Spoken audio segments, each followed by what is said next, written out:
Hello and welcome back. We people are doing well. So आज के video में हम आपको बताएंगे कि BYD ऑटो 3 जो हम लोग समृद्धि मार्ग लेके गए थे, पुणे टू औरंगाबाद, औरंगाबाद टू नागपुर जो हमने किया था समृद्धि मार्ग के ऊपर, तो उसका कॉस्ट कितना लगा हमको, चार्जिंग कॉस्ट कितना लगा, क्योंकि नेचुरली बैटरी बहुत बड़ा है ये गाड़ी का, तो चार्जिंग कॉस्ट कितना होता है और आपको टोल का कॉस्ट और ये सब हम आपको इस वीडियो में बताएंगे। तो पूरा वीडियो एंड तक देखना and let's begin the video.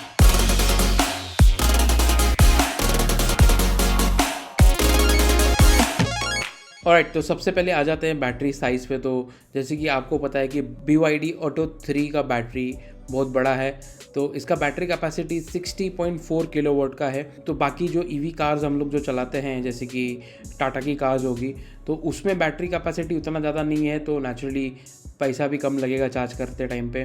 और हमको जो इसमें कॉस्ट पड़ा है BYD ऑटो 3 चार्ज करने को, क्योंकि नेचुरली बैटरी भी बड़ा है तो चार्जर भी हमको उस हिसाब से ढूंढना पड़ता है। जैसे 60 किलोवाट का चार्जर है या 150 किलोवाट का चार्जर है, तो 150 किलोवाट तो नेचुरली हमने यूज़ नहीं किया ये रूट में, तो 60 किलोवाट का चार्जर जितना हमने यूज़ किया प्लस 30 किलोवाट का चार्जर यूज़ किया, तो उसका सबका कॉस्ट हम आपको बताएंगे। और 60 किलोवाट के चार्जर पे हम अगर ये चार्ज करते हैं कार, तो हमको लगभग पुणे टू नागपुर वाया जो समृद्धि मार्ग जो हमने किया था और रिटर्न, तो हमको कुछ पड़ा था 2000 रुपीज़ का चार्जिंग हमको लगा था। सो पुणे टू औरंगाबाद जब भी हम गए थे तो उसका हमने वीडियो नहीं बनाया था, तो कि हमको अपना वीडियो चालू करना था औरंगाबाद से, ताकि हम आपको बता पाए कि समृद्धि मार्ग कैसा है। Pune to Aurangabad is around 250 kilometers, और औरंगाबाद से नागपुर जो हम लोग समृद्धि मार्ग का रूट लेते हैं उसका किलोमीटर कुछ 450 किलोमीटर्स के करीब कुछ है। सो टोटल पुणे से लेके नागपुर तक कुछ 700 किलोमीटर्स था। तो उसमें हमको नेचुरली पहले औरंगाबाद पहुँचे, औरंगाबाद में चार्ज करना पड़ा, एंड उसके बाद में जब भी हम समृद्धि मार्ग के हाईवे के ऊपर थे तो हमने एक डिटोर लिया था जहाँ पे हमने कुछ 20-30 मिनट्स के लिए चार्ज किया था, और उसके बाद में डायरेक्ट नागपुर गए थे। और नागपुर हम लोग सेम डे पे रिटर्न आ रहे थे, तो हम लोग उसी टाइम पे गाड़ी अपना फुल चार्ज करके हम लोग रिटर्न आ गए थे।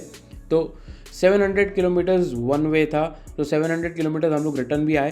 सो टोटल 1400 किलोमीटर्स के करीब कुछ हमने कवर किया था इन 2000 रुपीज़। सो 2000 रुपीज़ हमको कुछ 1400 किलोमीटर्स के लिए लगा, which is like super cheap अभी के हिसाब से। ये था चार्जिंग का प्राइस जो हमने BYD ऑटो 3 में किया था। ये वीडियो इसके लिए डाल रहे हैं क्योंकि तो नेचुरली इसका बैटरी बड़ा है तो चार्जिंग कॉस्ट भी बढ़ जाता है उसके कारण। बट अगर आप ये चीज़ नेक्सॉन, टिगोर या टियागो किस में भी करते हो तो ऑलमोस्ट आपको सेम प्राइस ही पे करना पड़ेगा।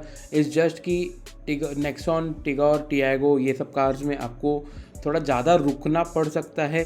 मे भी हो सकता है कि चार्जिंग कॉस्ट भी थोड़ा सा ऊपर चले जाए, क्योंकि तो हमारे पास यहाँ पे BYD ऑटो 3 है तो 400 टू 420 किलोमीटर्स का हमको रेंज मिल जाता है एक चार्ज में, तो हमको यहाँ पे रुकना कम पड़ता है।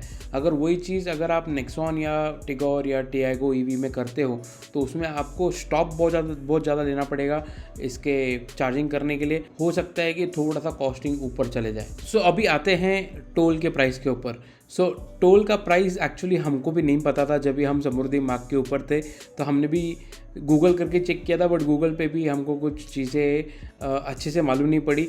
बट जब भी नेचुरली अभी ये कार कंपनी से हमारे पास आई थी तो उनको ही हमको पूछना पड़ा कि एक्चुअल कितना कटा है अगर आप समृद्धि मार्ग के ऊपर चढ़ते हो और नागपुर तक जाते हो। सो बेसिकली सीन ऐसा है कि जब भी आप समृद्धि मार्ग के ऊपर चढ़ोगे तो पहला आपका टोल एक एंट्री होगा, तो आप कहीं पे भी एग्ज़िट लेते हो, फॉर एग्जांपल जालना में एग्ज़िट लेते हो तो उतना पैसा कटेगा आपका। बेसिकली समृद्धि के मार्ग के ऊपर चढ़े हो तो एंट्री हो गया है, और जालना पे एग्ज़िट कर रहे हो तो उतना पैसा कटेगा।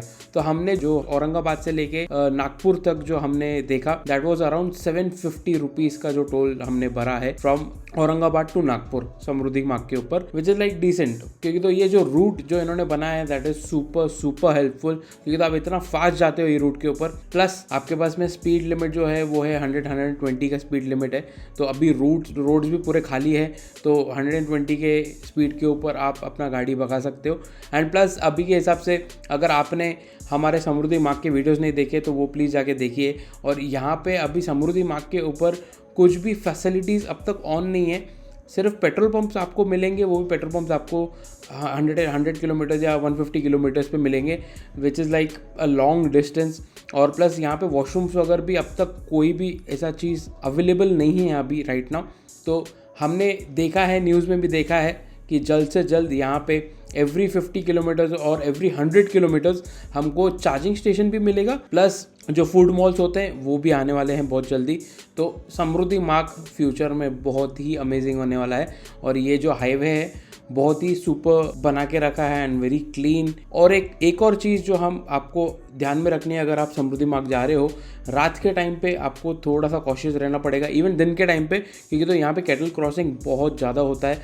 यहाँ से कभी लेफ्ट और राइट से कभी भी कोई भी आ जाता है, जैसे कि डॉग्स हो गए, काउज हो गए, तो कोई भी ऐसा राइट एंड लेफ्ट से कोई भी आता है। तो अभी तक वैसे जो साइड के बैरियर्स है वो अच्छे से अब तक कवर नहीं किए हैं, तो वो कवर करने के बाद में मे भी हो सकता है कि ये सब रुक जाए।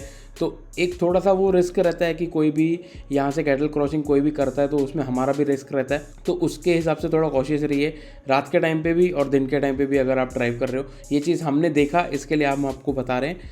एंड ये सब चीज़ें आपको पता नहीं थी। That's it. वी होप आपको ये इन्फॉर्मेशन काम में आई होगी। अगर कोई समृद्धि मार्ग के ऊपर ट्रैवल कर रहा है तो उसके साथ में ये वीडियो शेयर करो and will see you in the next one.